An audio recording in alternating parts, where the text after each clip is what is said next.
ओम साई राम। अ, बाबा हमेशा कहते हैं कि मेरे भक्त मेरे पास नहीं आते, मैं उनको बुला के लाता हूँ। और अगर मेरे भक्त से मैं जुड़ रहा हूँ तो आप जितना भी चाहो मैं उससे दूर नहीं होऊंगा। एंड ये बात इसी रिलेटेड मैं आपसे एक एक्सपीरियंस शेयर कर रही हूँ।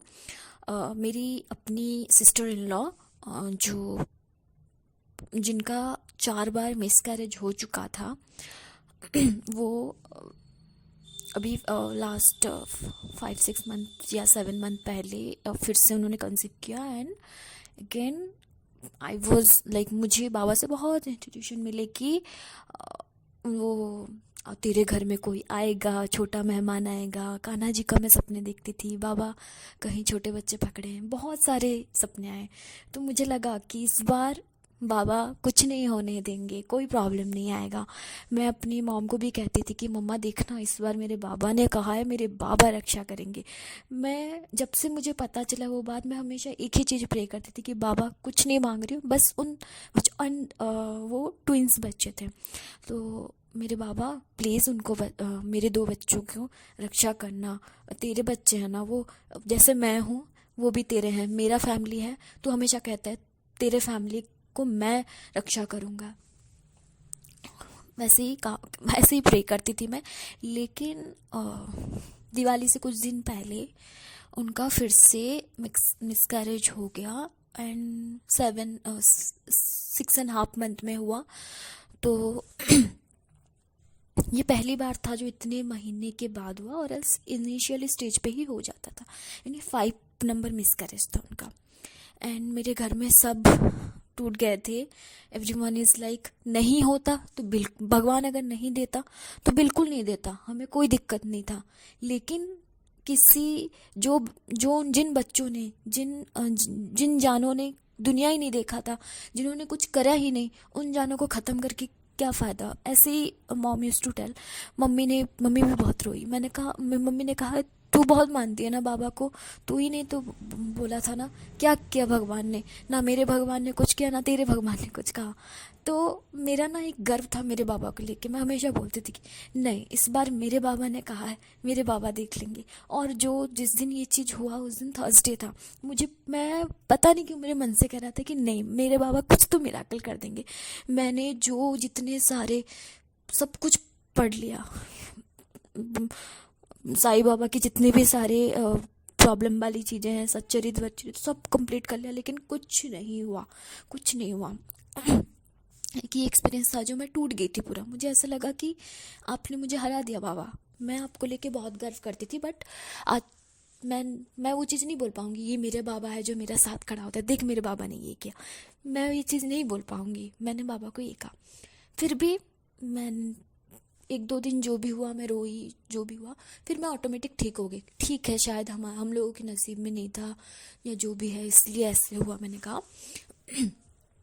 फिर फिर से मैं बाबा से, जैसे मेरे बाबा हैं मैं ऐसे ही नॉर्मल रही। अगेन ऐसे कुछ चीज़ें हुआ जो मैं हमेशा लोगों के लिए प्रे करती हूँ। जैसे कोई भी आसपास कोई भी कुछ हो, चाहे दुखी हो सुखी हो, मैं उसके लिए प्रे करती हूँ। एक मेरी फ्रेंड थी जो 3-4 पहले जॉबलेस थी। तो मैं हमेशा उसको, इसके लिए मैंने साई व्रत रखा था कि उसकी जॉब लग जाए। एंड उसकी बहुत अच्छी जगह जॉब लग गई थी। और ड्यू टू कोरोना उसका इंक्रीमेंट नहीं हो पा रहा था 2-3 साल से। तो मैं हमेशा बाबा से प्रे करती थी कि बाबा, मैं खुद जॉबलेस थी बट मैं उसके लिए प्रे करती थी कि बाबा, आपको पता है ना वो घर में कमाने वाली एक है, तो आप उसके मन मुताबिक उसके कर्मों के अनुसार इंक्रीमेंट कर देना। तो इस ईयर उसका इंक्रीमेंट बहुत ही अच्छा हुआ, बहुत ही अच्छा, उसके एक्सपेक्टेशन के अनुसार। And I was very very very happy. मैंने कुछ बोला था, वो ज़्यादा बाबा को नहीं मानती है, बट मैंने बोला था कि मैं उसको लेके आऊँगी आपके पास और मैं दिखाऊंगी कि देख मेरे बाबा ने किया है। लेकिन जब उसका इंक्रीमेंट हुआ तो उसने मेरे साथ बात, कुछ हो गई थी हम लोगों में। फिर भी उसने एक मैसेज डाला कि तुझे पता है मेरा आज ऐसे ऐसे इंक्रीमेंट हुआ एंड ये वो उसने बोला। मैंने कहा सुनना, मैंने कुछ बाबा से मांगा था। तो उसने मुझे 1000 रुपीज़ गूगल ट्रांसफ़र कर दिया। उसने ये तक नहीं पूछा कि तूने क्या बोला था बाबा से, क्या मांगा था, उन्हें क्या तूने बोला था, एक बार भी नहीं पूछा। इस काइंड ऑफ ईगो कि उसने भेज दिया 1000 रुपीज़। फिर मैंने सोचा कि बाबा, देने वाला तू है, लेने वाला भी तू है। मैंने उसके लिए मांगा, और जो वो बंदी इतनी ईगो में उसने भेजा है तो ठीक है, कोई दिक्कत नहीं है। मैंने बोला था कि मैं उसको तेरे पास लेके आऊँगी और कुछ चढ़ाऊँगी, लेकिन वो चीज़ नहीं हो पाए, कोई दिक्कत नहीं है। तो एक शिरडी के जो होते हैं, जो अनाथ बच्चों को खाना खिलाते हैं, मैं हमेशा उनको पैसे ट्रांसफ़र करती हूँ, चाहे 100 रुपये हो, चाहे 50 रुपये हो, हर महीने कुछ ना कुछ मैं ट्रांसफ़र करती हूँ उनको। तो मैंने उनको 1000 रुपीज़ ट्रांसफ़र कर दिया कि ठीक है, ये मेरे बाबा के नाम के हैं, चाहे कोई खाए, जो है ये मेरे बाबा के नाम पे है, दिया मैंने। और मैं जब नेक्स्ट टाइम मंदिर गई, मैंने अपनी तरफ से कुछ चढ़ा दिया बाबा के ऊपर कि मैंने ये बोला था उसके लिए, बाबा ले ले। बट मुझे अंदर से बहुत गंदा फील हुआ कि मैं जिन बंदों के लिए प्रे कर रही हूँ, वही बंदे तुझे नहीं मान रहे हैं, वही बंदे इतनी इतनी बात कर रहे हैं। और उसी लड़की ने मुझे एक बार कहा कि तू तो जॉबलेस है, तेरे बाबा क्या कर रहे हैं, तेरा बुढ़ा क्या कर रहा है, तेरे को जॉब मिली? उसने ये कहा। मैंने कहा नहीं यार, कुछ होते हैं लाइफ में टाइम ऐसे कि शायद हमें वो चीज़ झेलना पड़ता है, जब टाइम आएगा मुझे मिल जाएगा। एंड मुझे मिला जॉब। और उसने इतनी बड़ी बात बोली थी मुझे। जिस बाबा ने उसको इतना कुछ दिया, उसने उसी बाबा के अगेंस्ट बोला। मैंने बोला कि बाबा, मैं सब कुछ सह सकती हूँ, तेरे बारे में कोई कुछ बोले मैं नहीं सह सकती। जैसे तू मेरे बारे में कोई बोले तो सह नहीं सकता, मैं नहीं सह सकती। बाबा, तो उसे दिखा दे कि तू क्या चीज़ है, एटलीस्ट तेरी एग्जिस्टेंस तो दिखाओ उसे। मैंने बाबा को बोला। बट शायद मेरे बाबा इतने दयालु हैं कि बाबा कभी किसी के बुरा नहीं चाहते।